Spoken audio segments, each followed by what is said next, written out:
Hello, friends. This is Dave Hurwitz, executive editor at ClassicsToday.com, here with random reviews in which I look at the endless boxes of crap that I have not yet stuck in shelves, and I pull out a few CDs and we'll talk about them, and we'll just see what they are, completely at random. So hang on one second. I have to go to the other side here and find something. Oh, look, this looks interesting. I have no idea what this is. Oh my, okay. Oh, why not? Let's do one of those. And let's try this. Here's a box of something or other. And, oh, goodness gracious. I'm just sticking my hand in the box. There we go. Hi, folks. Here we are. We're back. Oh, another one. Wow. Okay. Well, this one I just talked about. I mean, when you consider that I have something like 100,000 CDs, what do you think the likelihood is that I'm going to find something I just talked about? But there it is, Prokofiev 6 and 7 with Ashkenazy in Cleveland. Fabulous performances, absolutely first rate. And I mean, if you've just gone back there, well, I mentioned this, talking about Ashkenazy's best recordings, or talking about this thing. No, this was what Dave's fave. That's what this was, wasn't it? And it's a fave. It's one of the great recordings of the 6th, one of the great recordings of the 7th with the original ending, the Cleveland Orchestra sounding fabulous, terrific sonics on Decca, and it's marvelous. There. What's not to love? Let me put it on top of the box here. Oh, this is interesting. Handel Complete Cantatas, Volume 4. Now, this is on Brilliant Classics.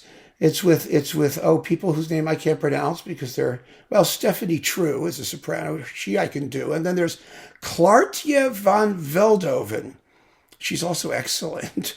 I guess she's Dutch. With Contrasto Armonico under Marco Vitale. Now, this is a series on Brilliant Classics, and Handel's early Italian cantatas are wonderful. I did a video about them. I've talked about them.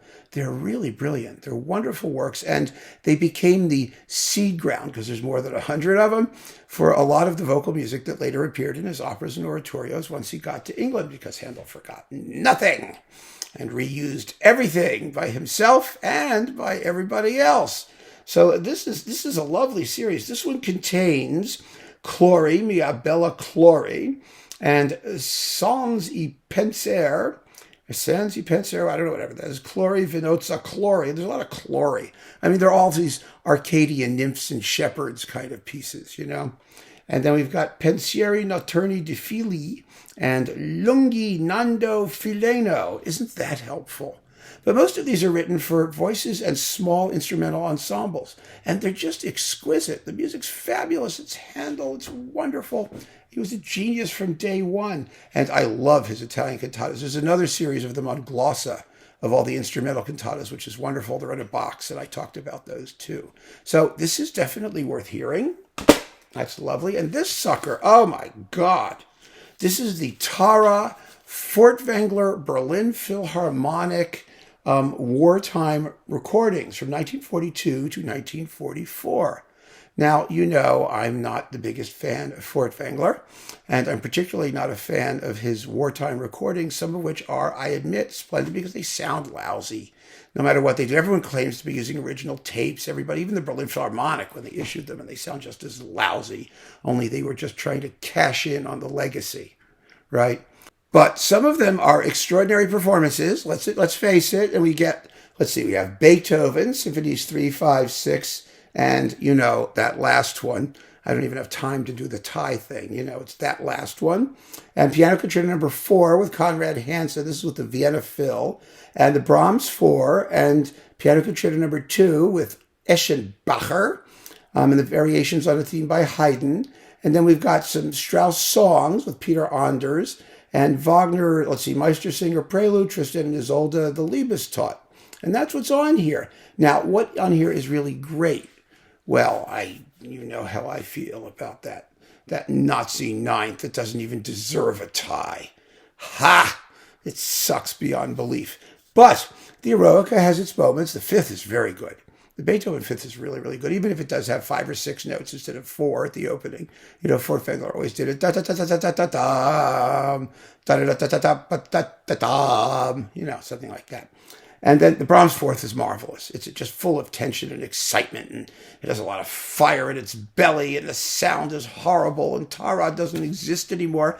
But I keep this because the performances are what they call historically interesting. People swear by them, and every so often I take them out and play them just to make sure I haven't gone insane and thinking that most of them aren't worth bothering with at all. But yes, here they are. And so these are largely the Vienna ones, and some of them are one of them is Vienna. The Eroica is Vienna. All the rest is Berlin. Pardon me, let's be clear. Because the Furtwänglerites will have a nervous breakdown and scream and jump up and down and point fingers and say mean things. Well, they already have, so what's the point? Anyway, I have it. It's on Tahra, and I don't care. So there you go. There you go. More random reviews from the boxes of Dave's, what used to be unbelievably well-organized collection of CDs. Keep on listening, friends. Take care.